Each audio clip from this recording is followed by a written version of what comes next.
لا إله إلا الله لا إله إلا الله. دوستو اور بزرگوں، رسول اکرم صلی اللہ علیہ وسلم کی خدمت میں ایک اعرابی آیا، ایک بدو آیا اور اس نے آ کر عرض کیا رسول اللہ صلی اللہ علیہ وسلم آپ کا ایک قاصد میرے پاس آیا. تو آپ نے فرمایا اس قاصد نے تجھے کیا کہا؟ قاصد سے مراد صحابی تھا کہ وہ صحابی میرے پاس آیا. کہا اس نے کیا کہا؟ کہا اس نے یہ کہا کہ آپ اللہ کے رسول ہیں.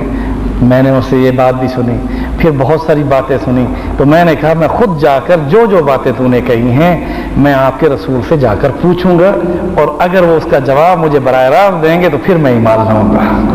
تو اس اعرابی نے کہا کہ کیا یہ سچ ہے کہ آپ اللہ کے رسول ہیں؟ آپ نے فرمایا ہاں میں اللہ کا رسول ہوں. اس نے کہا پھر یہ آسمان کس نے بنایا؟ حضور نے فرمایا اللہ نے بنایا. کہا پہاڑ کس نے بنائے؟ کہا اللہ نے بنایا. کہا زمین کس نے بنائی؟ کہا اللہ نے بنائی. کہا کہ اس قاصد نے بھی یہی کہا، سچ کہا، آپ اللہ کے رسول ہیں. اب وہ ایمان لے آیا. اب ایمان لانے کے بعد اس نے کہا اشہد ان لا الہ الا اللہ، توڑ دو، واشہد ان محمدن عبدہ ورسولہ. اب قاصد نے اسے دو چار باتیں اور بھی کہی تھی.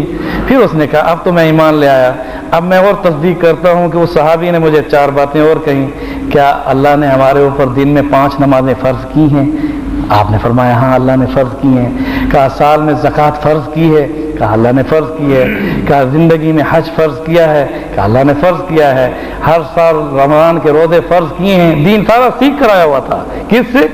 اس دائی سے، جو دعوت و تبلیغ والا صحابی تھا. اس نے سارا اس کے کمپیوٹر میں ڈال دیا تھا. اب حضور کی خدمت میں آ کر اس کا ایمان لانا وہ تو پیارا انداز تھا. یہاں بھی سوال بڑا پیارا انداز ہے. جب حضور نے فرمایا ہاں نماز بھی، روزہ بھی، حج بھی، زکوٰۃ بھی، یہ کس کے حکم سے ہے؟ زور سے کہنا. اس صحابی نے جو اب صحابی ہو گیا اس نے کہا نہ اس سے کم کروں گا نہ اس سے زیادہ کروں گا، بس یہی کروں گا. حضور نے فرمایا ہاتھ ملا، اگر تو اس پر قائم ہے تو جنت کی بشارت لے لے. بات سمجھے ہیں؟ اگر تو اس پر قائم ہے کہ 5 وقت کی نماز پڑھے گا، اپنے مال کی، بولو ہاں یہ بڑا سخت پہلو ہے، اپنے مال کی زکوٰۃ دے گا اور رمضان کے روزے رکھے گا اور زندگی میں ایک بار حج کرے گا. اس صحابی نے جو ایمان لایا تھا یہ کہا نہ اس سے کم کروں گا نہ اس سے زیادہ کروں گا. تو حضور نے یہ نہیں فرمایا کہ تو اس سے اور بڑھ کر کام کر. آپ نے فرمایا اگر تو اس پر بھی قائم رہ جائے تو میں تجھے جنت کی بشارت دیتا ہوں. اسی طرح سے میرے دوستو حضور نے قصہ بیان کیا. آپ نے فرمایا ایک عورت تھی، وہ بکریاں چرایا کرتی تھی. زمانہ قدیم میں یعنی اس اسلام سے پہلے کسی نبی کی امتی وہ ایک عورت تھی. وہ پہاڑوں پر رہتی تھی، بکریاں چرایا کرتی تھی اور بکریاں چراتی تھی اور اس مذہب پر پختہ ایمان تھا. جس نبی پر اسے ایمان رکھتی تھی اللہ کی ذات پر پختہ ایمان تھا. اس نے اپنے بچے کو تربیت دی ہوئی تھی. جب اس بچے کو دودھ پلایا تو اسے ہمیشہ یہ تعلیم دی کہ تیرا اور میرا خالق اللہ ہے، تیرا اور میرا خالق اللہ ہے، تیرا اور میرا رب، زور سے کہنا، تیرا اور میرا رب، تیرا اور میرا خالق اللہ ہے. اس کے بعد وہ بچہ ذرا بڑا ہوا، ماں کی تربیت کے الفاظ کانوں میں تھے، ہر وقت جو ہے ذہن میں وہی سبق آتا تھا. پہاڑ کی چوٹی تھی، بکریاں چر رہی تھیں، ماں ساتھ تھی اور بچہ پوچھتا ہے اے اماں تو نے یہ تو کبھی نہیں بتایا کہ تجھے کس نے پیدا کیا؟ اس نے کہا مجھے اللہ نے پیدا کیا. کہا اماں یہ بتا میرے ابو کو کس نے پیدا کیا؟ کہا اس نے اللہ نے پیدا کیا. اس نے کہا مجھے کس نے پیدا کیا؟ اس نے یہ نہیں کہا کہ تو میرے اور ماں باپ سے پیدا ہوا، اس نے کہا تجھے بھی اللہ نے پیدا کیا. کس نے پیدا کیا؟ پھر اس بچے نے کہا آسمان کس نے بنائے؟ کہہ دو آسمان کس نے بنائے، زمین کس نے بنائی، پہاڑ کس نے بنائے. اور پھر بکریوں پر نظر پڑی تو بچے نے کہا بکریوں کو کس نے پیدا کیا؟ زبان توتلی تھی، بچہ بڑا چھوٹا تھا. ماں نے جب کہا اللہ نے تو بچے کے منہ سے نکلا میرا اللہ تو بڑی شان والا ہے، میرا اللہ. اب سنو اللہ کو بچے کی ادا اتنی پسند آئی کہ کہیں بڑے ہو کر ادھر ادھر نہ ہو جائے، فوراً اس کی روح قبض ہوئی اور پہاڑ نے چوم لیا اسے اور بچہ گر گیا. حضور نے فرمایا کہ بچے نے اللہ کی وحدانیت کے ساتھ سب کچھ کہہ کر آخری جملے پر ایمان دیا کہ میرا رب شان والا ہے، میرا رب شان والا ہے۔ میرے دوستو، میں کیسے کیسے کن کن واقعات میں جاؤں، اتنا عرض کر دوں۔ یہ سورۃ غاشیہ آپ کے سامنے پڑھی گئی ہے، دو راہیں متعین ہیں، دار السلام جنت کا راستہ، دار البوار جہنم کا راستہ۔